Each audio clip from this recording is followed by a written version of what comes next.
Hello everyone and welcome to my channel Deutsch zu lernen.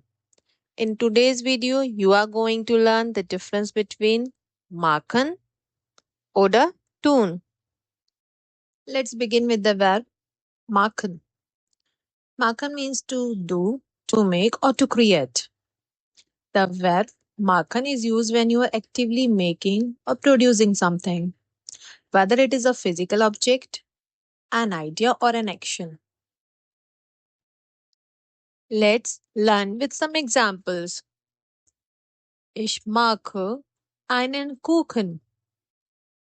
In this context, we are making a cake.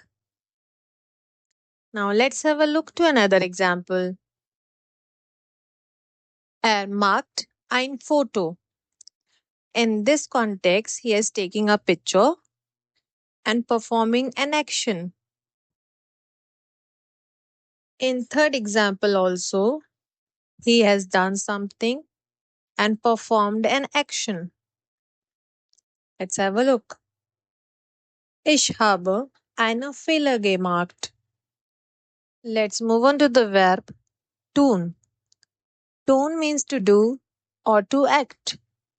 The verb tune is more general and can be used for a wider variety of actions, often without a specific object being created. Let's learn with some examples. Was tust du? In this context, we can also replace the verb tust with machen. Was magst du? In next example, you will see how to use the verb tun if you are doing favor or doing something good. Tust du mir einen Gefallen?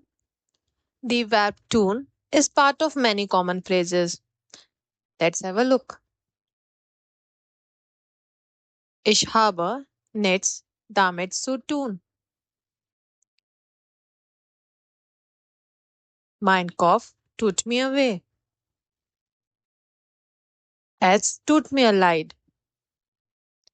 In all the phrases, the verb tun cannot be replaced with the verb machen or any other verb.